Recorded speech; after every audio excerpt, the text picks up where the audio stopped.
Yes, guys, welcome back to another episode of Teams Like Brighton.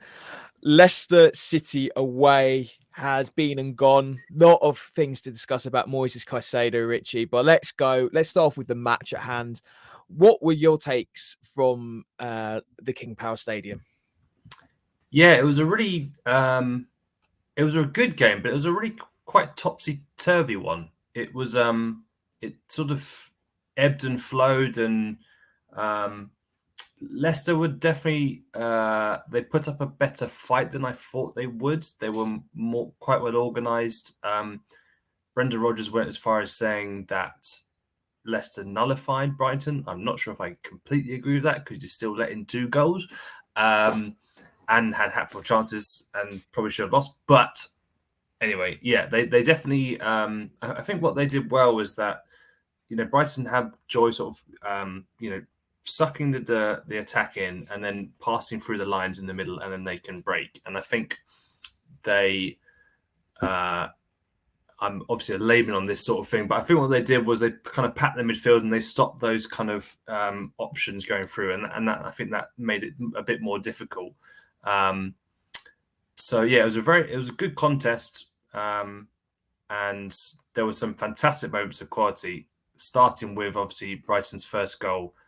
Wow, Kaoru Mitoma. I mean, that was unreal. I mean, I knew he was in the mood because I think a few minutes prior to that, or maybe even a little bit before that in the game, he was near the corner flags, not too far from the Brighton fans, obviously. And he just slalomed between like 2 or 3 players, just with like breathtaking ease. And you're just like, wow. And then just kickstarted an attack when it looked as if they were in a bit of, they could have been up against it. And then I remember chatting to a reporter next to me and saying, watch this. And I didn't think he would do that, but I think I've answered it all, watch out. And then he just absolutely, yeah, lovely touch inside, pace to get away, and then what a finish. And then it was a strange one. I didn't really know how Brighton conceded. It was sort of out of the blue. You're like, oh, they just, it just, I think, Leicester did well to, I think, outnumber them. And then obviously they slotted home through Mark Albrighton. And then again, didn't quite know how Brighton were behind at 2-1. I think Van Heck said after the game that he probably should have done better. He was maybe on obviously his full Premier League debut. He was perhaps ball watching a bit, and Harvey Barnes was free to stab home at the back post. But then, and we'll get onto him later, the super kid, wonderkind, Evan Ferguson, another goal. That's his 3rd in 4 matches, Premier League matches. Unbelievable glancing header. It was just beautiful. I think former Tottenham boss Tim Sherwood said that was like Alan Shearer in his pomp back in his heyday. So yeah, it was in the end it was a good point just because of it looked as if the game had gotten away from them. But yeah, I think Leicester played well. So overall, not a bad point, and obviously it helped Brighton go up to 6th. Yeah, you said a lot there. That I completely agree with, really. I'm just digesting it all. I'm just reminiscing about that Mitoma slalom just in the corner in front of us. That was just a wonderful bit of skill where really, like, as a coach, when you're younger, you're coached not to do things like that. You just, if in doubt, kick it out, hitting Rose Ed. No, nothing like that. Not with Mitoma at hand. He just found it, just kicked the ball. The passing, the moving was just, again, so good on us. Mitoma's finish was just sensational. That's goal of the month sorted, and that's goal of the season contender right there. It was just, no one would have been able to stop that. No one. He just gets himself in that position, and he does fancy that curling shot into the far top right corner. And I love to see it. And I love the fact that he just consistently does it time and time again. He's not afraid of it, and he's always seems to be up for it. And you mentioned Van Heek. I was pretty impressed with him. Definitely seemed to be, it definitely was a risk to put him in and throw him in the deep end there. De Zerbi was waning, whether it's going to be Webster or Van Heck. And again, I'm pleased that Van Heck got his opportunity, and I think he's learned a lot from that from his comments post match. I do think, yeah, sadly, I'll have to say, I think he was at fault for Harvey Barnes' goal. He's just got too much room there on the edge of the 6-yard box from a corner. That should have been an easy routine clearance there. Again, ball watch. I think he was guilty of that a couple of times in the first half and a couple of times in the second half. So I could understand why. I think he got subbed off for Gross, didn't he? Yeah, he got subbed off later on. I think, was it Veltman came into the back two, and then Lamptey came on. That's it, yeah. So, yeah, he came off for Veltman. Gross got pushed up to midfield. So, again, it was a makeshift back four anyway. And I think it just was good for De Zerbi to see what he's got at his disposal. I did say this in the preview. Leicester would be a banana skin for us because he did. I've got huge respect for Brendan Rodgers. I think he's a fantastic tactician, and the way he wants his team to play is admirable. And I like that kind of style of play as it is. That's what. And when you look at how De Zerbi's doing, again, it's admirable, and there are similarities. But when you go up with people that's similar, you need to be able to say, right, how do I, as Brendan Rodgers put it, nullify them? And I think Rodgers saw how crucial the double pivot midfield is for us. And that's been talked about a lot on social media. And I feel like, no doubt, Rodgers has saw the same thing. And he highlighted the pressing in key areas where the midfield helps out in the defense and then contributes to the attack.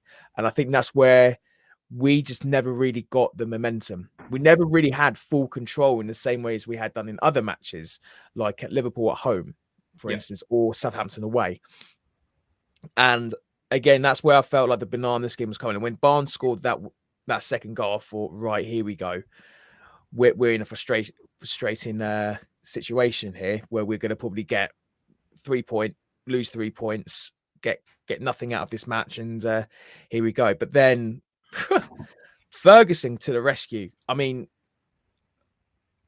scoring a header from that far out is one thing, but to direct the ball from the angle he received it as well, like you say, Tim Sherwood would say it was Shearer-esque. I just think of all the top number 9s and target men there are who are so good with the ball in their heads, and then he does that, like to place it as far away toward as possible, hit the post, and then go in was brilliant.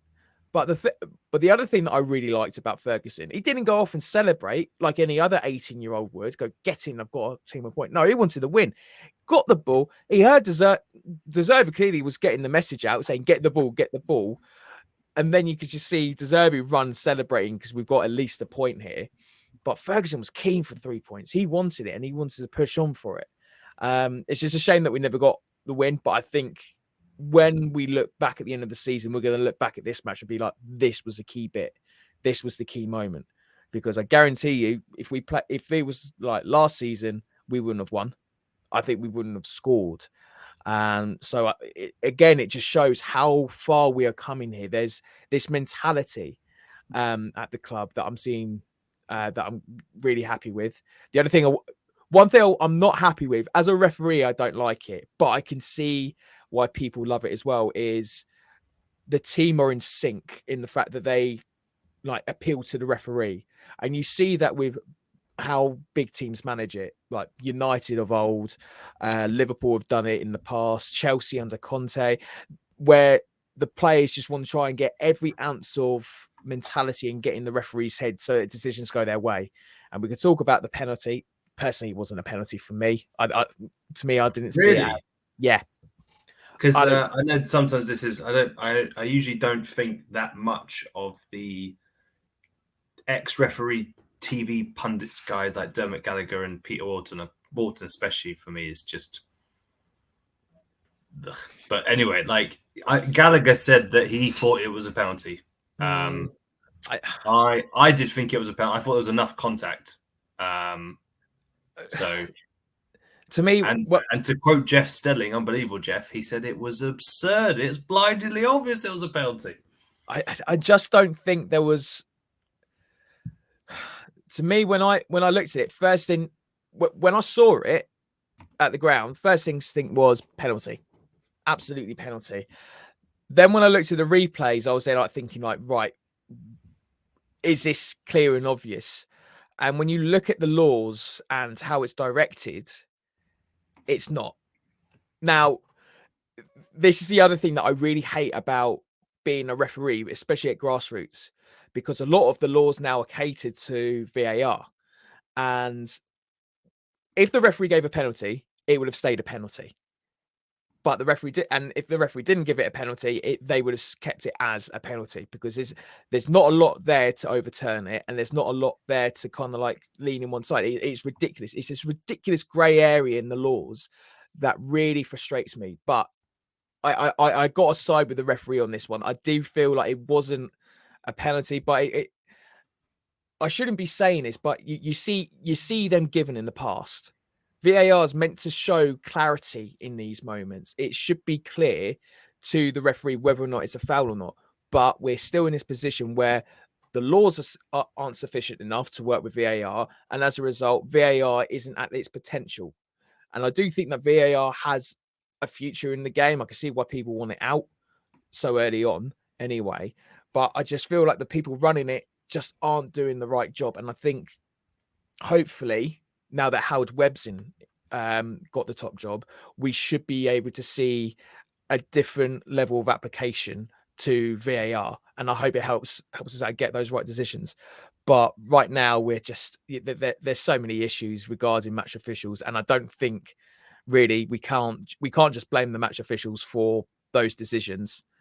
It's just the people above them and in the suits that make the laws, and they just don't read the room. But that's a story for another time. But yeah, sadly, I don't feel it was a penalty. But you know, Yeah, it's a classic. You can see why people want it as a penalty. I think the points you raise about the kind of the mess with the VAR and the application, all that's definitely there's definitely lots of valid points there. I think maybe we agree to disagree on the penalty thing, but moving on from that, looking forward to Liverpool, obviously on Sunday, the FA Cup. So 2 questions for you. One, many people were perplexed that Ferguson didn't start against Leicester. Obviously, he came on and did definitely more than Welbeck did when he started. So, one, would you start Ferguson against Liverpool? Caveated with the fact that De Zerbi has said, he wants to manage his minutes and not sort of maybe throw him in too much at the deep end and maybe have a bad experience or whatever. He wants to manage it right. And secondly, would you give Van Heck a start? It looks like Colwell could be out for a while. Webster did play for the under-23s, I think, on Sunday. Would you? Yeah. So what about Ferguson and Van Heck for Liverpool? Okay. So the first thing is, I'm pleased that De Zerbi, I wouldn't say drop Ferguson, but is looking after him.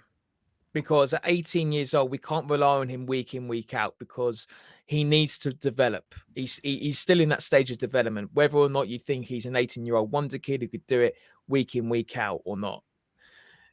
We need to be able to nurture his development, and he's still in that development phase. Don't get me wrong. I personally do think he should start, because how he started against Liverpool last time they're down at the Amex was superb, in my opinion. And I think he could still cause them problems. So, yeah, I think with Ferguson, definitely give him a start. I think he showcased why he should start. And I think he definitely proved the point to De Zerbi as well. He came on, he won us a point. I think he will definitely contribute for us getting a result against Liverpool in the FA Cup. Van Heck, I think we should start him. I don't think Webster's injury. Webster sadly is going to get himself in that position of being injury prone if we are too quick. Look what happened. How we did with Lallana. Look how. You just need to look at the history of football. But Adam Lallana is a great example in the fact that if they're if they pushed in too quickly, then we're going to see them out for a lot longer than what they were beforehand. I think Webster still needs to nurture his recovery. He needs to still get the minutes in before we even think about him getting first team football again. I think he should be on the bench for sure, like what happened last weekend. And that way he can support the team and just be able to be just a guy who's just in case. For Van Heck, he needs minutes. He needs a run of games. And you can't just nurture him in the games where you could risk losing a result. He needs to be able to be in the position where this is the team where we're at now. You need to be able to perform at the highest level. So, FA Cup against the holders, all the best. Go out there and impress us. So I think Van Heck's definitely the solution. I think personally, I think Gross needs to play midfield for Lallana. And I think it'll be a toss up between Veltman and Lamptey. I personally fancy Lamptey to start for me because I'm really enjoying seeing him play, and it's just annoying that he doesn't seem to get the starts. I think this weekend's a perfect opportunity for him. So, yeah, yes, and yes. Your two questions, and then I'll throw in Tariq Lamptey in there as well. Nice. Yeah, I think I completely agree on Van Heck. I think it could, obviously, he's had to be quite patient. He's only played 4 times this season. Was Blackburn's player of the season last year on loan there. He needs a run of games like any player really to get the best out of him. And I thought, especially the first half against Leicester, I thought he was decent. He made a couple of important interceptions and tackles, and it's part of a learning experience. Even our Lord and Savior Lewis Dunk, he makes mistakes. Everyone makes mistakes. It's part of the learning experience. You need to give him a chance to sink or swim. If you just take him out the fire line again, that could maybe, dissatisfy him or just maybe a bit of a knock to his confidence. I mean, De Zerbi talked about the fact that he has a squad of nearly 20 players or so, first teamers, and he wants to make it seem as if they all have a shot at the first team. So it's an interesting balance you have to strike. There's also players like Billy Gilmore who could maybe get some game time, because he's barely played. It'll be interesting to see like how strong Brighton go. I mean, I think they'll definitely go pretty darn strong because obviously it's only a couple of weeks ago that they thrashed Liverpool. Liverpool haven't been that great since then. I think they squeaked past Wolves in the FA Cup from a replay, obviously, and I think this is a good shot to go at them hard again. But it is. You want just. I'm going to use a rugby reference from back in the day. Back when England rugby were flying under in the early stages of Eddie Jones's sort of tenure, he talked about the finishers people coming off the bench and delivering when they needed. And there's a number of times when those players, subs, could be relied on. And I think if you give those subs more game time than that, it obviously will help facilitate that. But moving on to the next topic, final one before we wrap up. Moises Caicedo. So he has been in the news. Obviously, Trossard went to Arsenal for 27 million last week. Hot on the heels of that question with him going. The Sky Sports News reporter asked De Zerbi, what's happening with Trossard. Chelsea reportedly had a bid knocked back of 55 million. So it's all kind of, oh God, this is going to happen again. The in the nose and people just spreading rumors and whatnot. But finally, we've heard from the man himself. I think the shout out to Brian Owen of the Argus for interviewing him. A talented man because he can speak Spanish. Something I'm learning to do, but not very good at. So yes, Caicedo, the article came out today. He said, I quote, "I am focused on Brighton. I am here. I'm playing every day. Things from outside don't trouble me, nor does it take that focus away because I'm focused only on here. I handle the speculation well. You hear rumors here and there, but I only try to be focused on the club where I am now, the club which opened the doors for me to be playing every week." And earlier this month, he said that he wanted to help Brighton secure European football. So Tom, that sounds very positive for the time being that Caicedo will stay with Brighton for the rest of the season. Love him. I think Brighton's message is pretty clear on this. He's not for sale this month. Throw any figure you want, Mr. Bowley. He's not for sale this month. And I think the key wording in that is this month. We want him. He is so fundamental to our style of play and how De Zerbi sets up the side. Really, there isn't anyone else who can do that role in the long term, or at least for the next 5 months. And if we try and bring someone in the next week, well, it's a panic buy at best.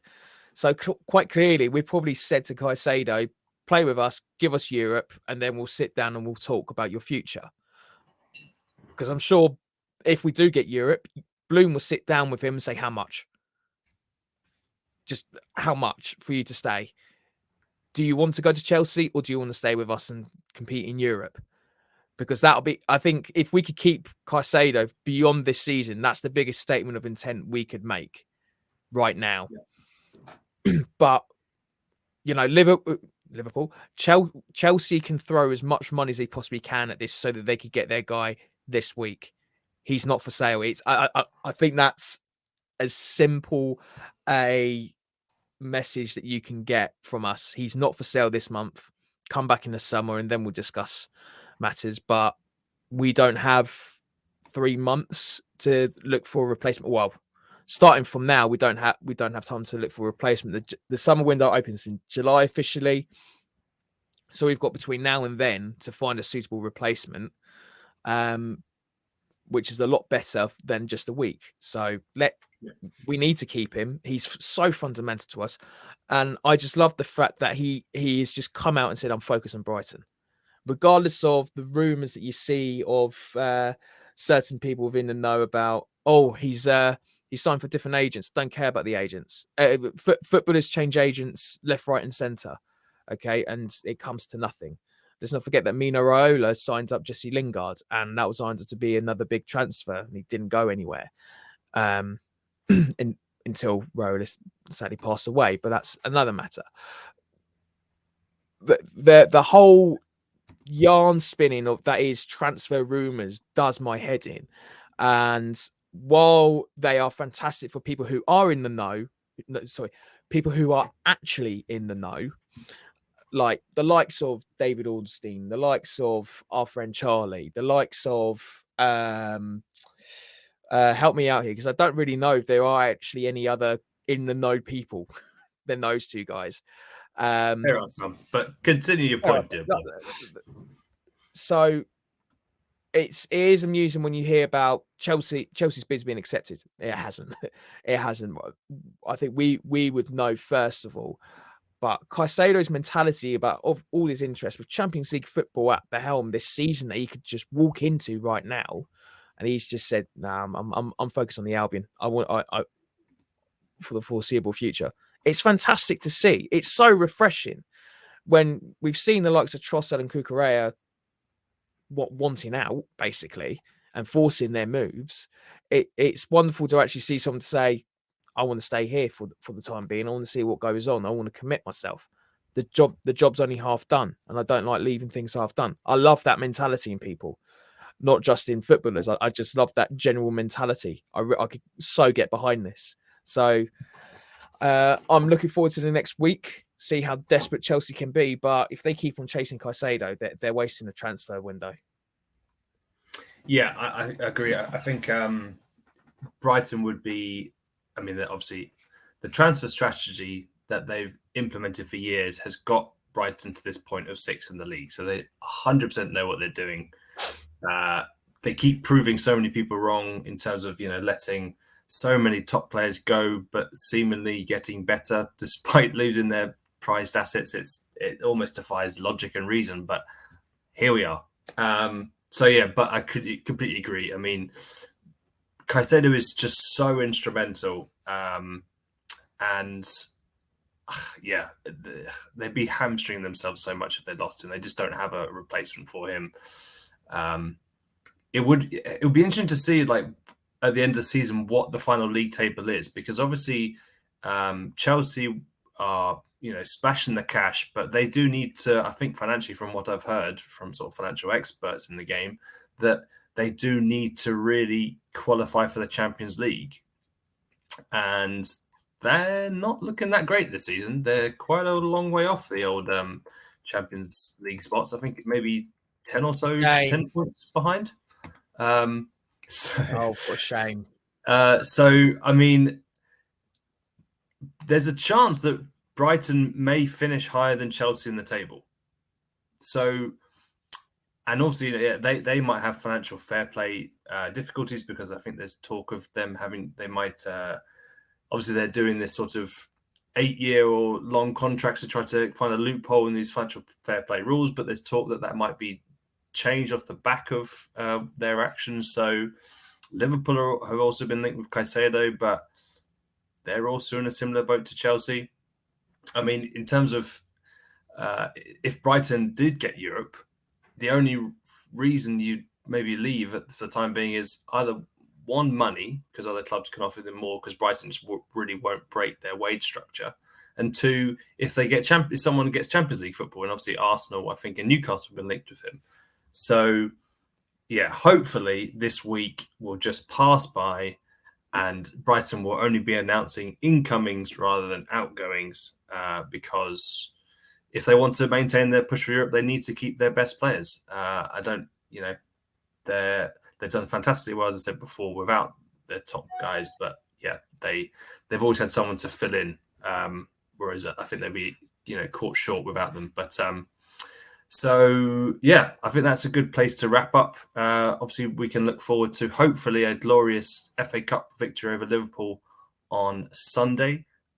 We will be previewing that game a little bit later this week, and we'll be talking to Charlie Parker-Turner, Brighton's transfer guru, for the latest incomings and ongoings and outgoings and all that jazz for Brighton. So that should be something to look forward to. But thanks for listening, guys. Tomo, pleasure as always, and keep on listening to teams like Brighton.